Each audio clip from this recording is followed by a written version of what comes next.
Ferge define arbitragem para a final do Campeonato Carioca. Mengão pode ter 2 reforços para o jogo de quarta-feira. Leila Pereira sugere aos times brasileiros que se desfiliem da Comebol e se filiem à CONCACAF. Que história é essa, PQD? Vem. Vem comigo que no caminho eu explico. Primeiro, pedir para vocês que começaram a nos assistir que não deixem de dar o like, não são inscritos, se inscrevam, acione o sino da notificação e deem aquela moral compartilhando os nossos conteúdos. Lembrando que tudo isso para vocês é 0800 e aqui no seu canal Paraquedista Rubro-Negro vocês ficam sempre informados sobre tudo que acontece nos bastidores do mais querido, né?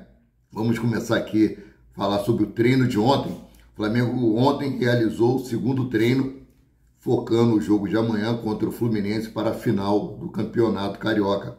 Lembrando que os atletas que jogaram contra o Vasco da Gama receberam folga na segunda-feira e na segunda só treinou a equipe que estava na reserva. Já ontem, Felipe Luiz esteve à disposição todo o elenco. Hoje realiza o último treino, no qual Felipe Luiz irá definir quais são os 11 que iniciarão o confronto contra o Fluminense, né?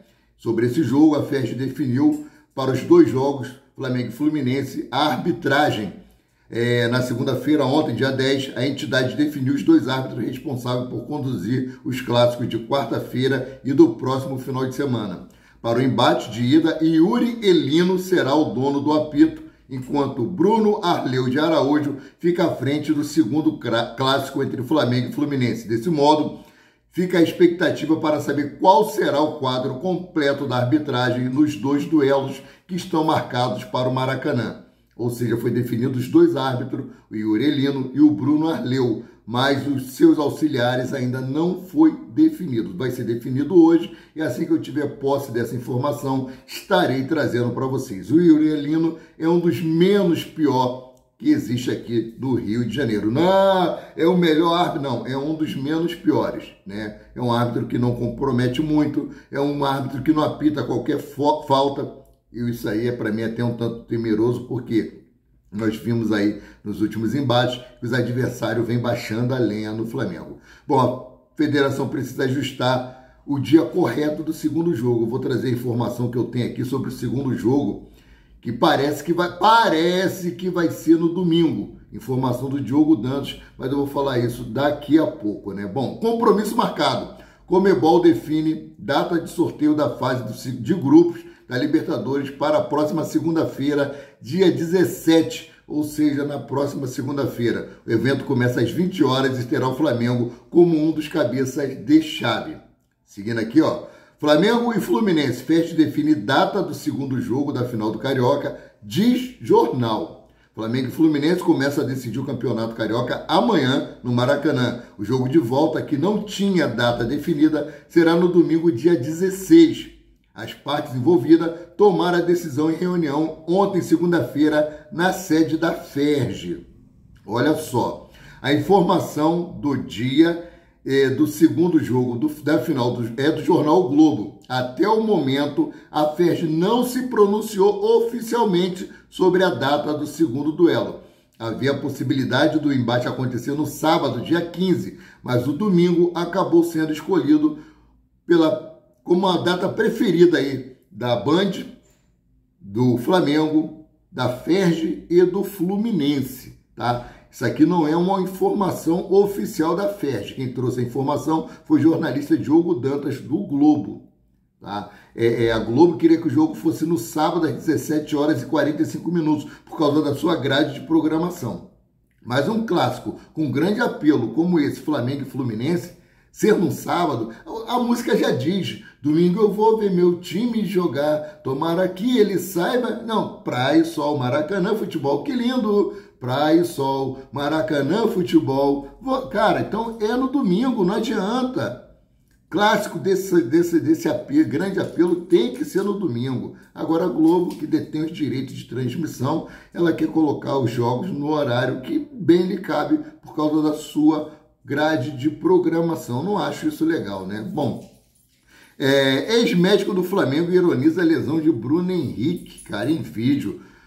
O profissionalismo é tudo, né? Isso que é importante Ainda bem que o problema foi embora. Agora tudo vai caminhar da melhor maneira possível. Rapaz, é o Márcio Tanuri que falou isso. O Flamengo teve grandes problemas com lesões no ano de 2024. No ano de 2025 não está sendo diferente. Algo tem que ser revisto internamente. Agora, essa briga de ego, porque foi liberado o departamento médico, tudo isso acontece em qualquer empresa quando muda a direção.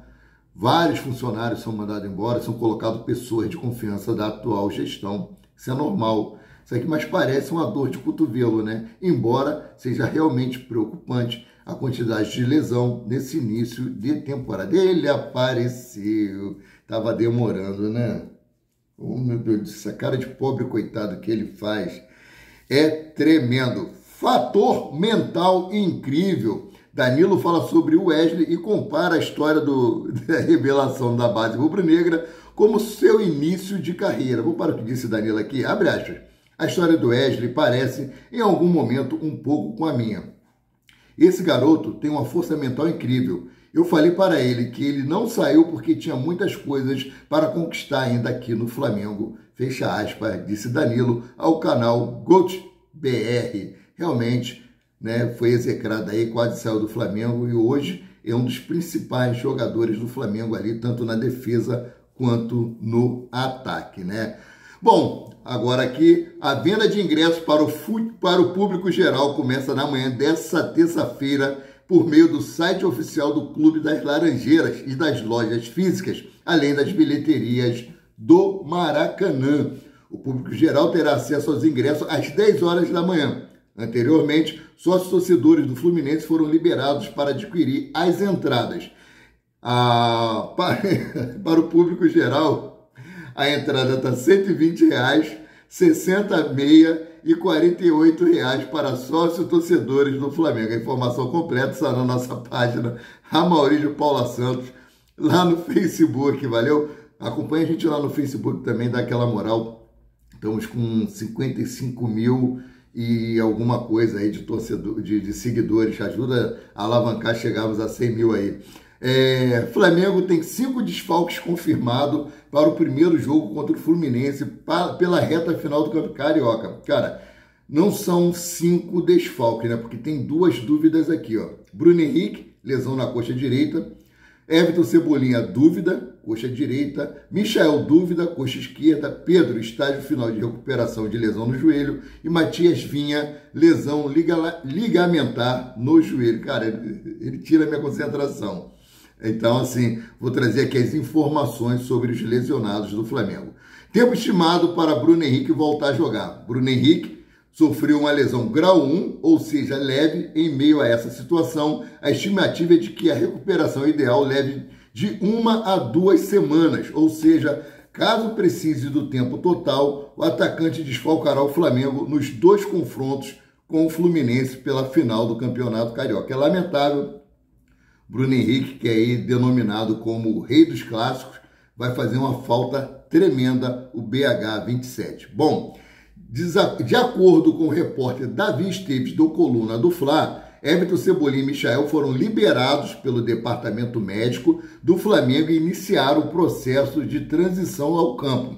Agora os jogadores realizam treinamentos em busca de recuperarem o ritmo de jogo, e vale lembrar que o camisa 11 se recuperava de lesão muscular no posterior da coxa direita, enquanto o número 30, Michael, tratava a contusão na mesma região da coxa esquerda.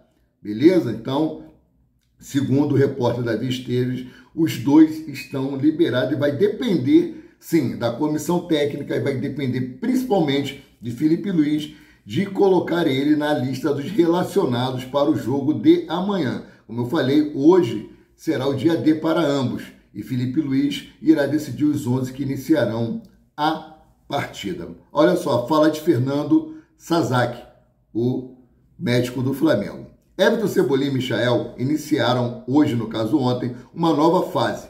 Entraram em campo com a preparação física, sendo monitorados também pela fisioterapia. Não tiveram nenhuma intercorrência nas atividades, não se queixaram de dor e seguem conforme programação. Como os 2 atletas entraram na fase de campo, Tudo vai depender na evolução diária deles, né? Conforme eles forem cumprindo as etapas, a gente vai conseguir ter uma decisão sobre o jogo de domingo, disse o chefe do departamento médico do Flamengo, Fernando Sazak. Ou seja, para o jogo de amanhã, eles ainda são dúvidas, mas pelo que o Sazak disse aqui, né, eles podem estar à disposição para o jogo de domingo.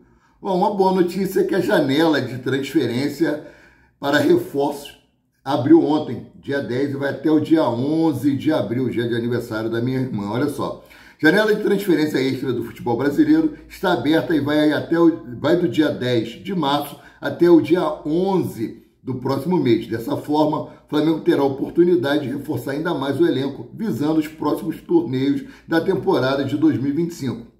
Os clubes poderão contratar atletas que disputaram o campeonato estadual e, além disso, os times também terão a oportunidade de fechar com jogadores que estiverem livres no mercado da bola. Assim, o Flamengo estuda a possibilidade de aumentar o grupo. Essa janela intermediária foi a mesma que o Flamengo utilizou para contratar o Carlinhos junto ao Nova Iguaçu, que infelizmente não deu certo no Flamengo, né? Agora, vamos entrar aqui que a Leila Pereira falou sobre os times brasileiros saírem da Conmebol e se filiarem à CONCACAF, tá? Por conta do caso de racismo que acontece sempre, não foi só no Sub-20 que aconteceu com o garoto lá, esqueci o nome dele agora no momento, mas acontece com todos os clubes brasileiros que vão jogar a Conmebol e a Conmebol não toma atitude nenhuma. Como eu falei ontem, e torno a repetir, a punição para atraso ao retorno do gramado é de $100 mil. A punição para rojões, né, sinalizadores, é $78 mil. E para o crime de racismo é apenas $50 mil. Isso deixou a dirigente do Palmeiras aí revoltado. Olha só, já pensou o Flamengo e Inter Miami dos Estados Unidos de Messi em um torneio continental? Essa é a ideia da presidente do Palmeiras, Leila Pereira, para o futuro dos clubes brasileiros. Revoltada com a punição branda dada pela Conmebol ao Cerro Porteño do Paraguai apenas após o racismo contra a equipe sub-20 dos paulistas na Libertadores da categoria, a mandatária alviverde quer que os times do Brasil abandonem a Confederação Sul-Americana e se filiem à CONCACAF das Américas Central e do Norte. Vamos para as falas de Leila Pereira. Parabéns para Leila, seria uma boa. O que vocês acham disso? Abre aspas. Nós temos que tomar medidas firmes com relação à Conmebol, pois não é possível o Brasil representar 60% da receita da Conmebol e os clubes brasileiros sendo tratados dessa forma. Eu vou lançar até uma ideia, uma reflexão, já que a Conmebol não consegue coibir esse tipo de crime, não consegue tratar os clubes brasileiros com o tamanho que representam a Conmebol, porque nós não nos filiamos à CONCACAF. Saímos da Conmebol e vamos para a CONCACAF. Fecha aspas, disse Leila Pereira em entrevista à TNT. E ela concluiu aqui, ó, abre aspas. Só assim vão respeitar o futebol brasileiro, que não está sendo respeitado pela Conmebol. Então é uma coisa para se pensar. Vou até conversar na quarta-feira, dia 12, na CBF, conversar com os clubes e com o presidente Edinaldo Rodrigues. É uma semente para se plantar, já que não somos respeitados pelo órgão que controla o futebol da América do Sul, por que não irmos para a CONCACAF? Com certeza, financeiramente será melhor. Fecha aspas, acrescentou a presidente do Palmeiras. Vocês acham que é uma boa os clubes brasileiros se filiarem à CONCACAF? Eu acharia maneiro, hein? Eu acharia maneiro. Então, continuando aqui falando sobre a Conmebol, né? Conmebol define dia e horário da semifinal da Libertadores. Flamengo enfrenta o time do Uruguai. A Copa Libertadores da América Sub-20 já conheceu os 4 semifinalistas de 2025. De um lado, Flamengo e Danúbio do Uruguai. Do outro lado, Palmeiras e Belgrano da Argentina. A Confederação Sul-Americana de Futebol definiu que a bola rola para as 2 partidas simultaneamente a partir das 19 horas, horário de Brasília, da próxima quinta-feira, dia 13, mais conhecido como depois de amanhã, né? Mudando aqui de assunto. Santos desiste de Thiago Maia. Santos não fará a nova investida por Thiago Maia e considera o assunto encerrado, mesmo com a abertura da janela especial na segunda-feira, válida até o dia 11 de abril. O clube alvinegro chegou a ter um acordo encaminhado pelo atleta, mas não apresentou as garantias bancárias exigidas pelo Flamengo para fechar a negociação. Ou seja, tudo demonstra que eles não têm essa garantia bancária e por isso desistiram aí da contratação do meia Thiago Maia. Rumo à final. Classificado para a semifinal da Libertadores Sub-20, o Flamengo enfrenta o Danúbio no Uruguai na quinta-feira, dia 13, como eu havia falado. Kleber dos Santos, técnico do time, destaca a importância de manter o DNA rubro-negro e reforça que o trabalho da base visa preparar os jogadores para o profissional comandado por Felipe Luiz. Vamos para o que disse aqui o técnico do Sub-20. Abre aspas. Nosso grande objetivo é ter uma equipe organizada, dominante, através das trocas de passe que envolve o adversário, mantendo o DNA do Flamengo. A equipe profissional é uma grande inspiração e a formação do Sub-20 é garantir que os atletas estejam preparados da melhor forma possível para atendê-los, fecha aspas, disse o técnico do Sub-20 do Flamengo, né, Kleber dos Santos. Uma boa essa, o Felipe Luiz que observa sempre os jogadores do Sub-20, utiliza ele sempre aí no time profissional, coloca ele entre os relacionados, às vezes um ou outro entra, isso é muito bom e tem que ser mantido assim, dessa forma, né? Sendo assim, eu fico por aqui, voltando a qualquer momento com mais notícias sobre o rubro-negro mais querido e mais amado do Brasil e do mundo, o Clube de Regatas do Flamengo. Saudações!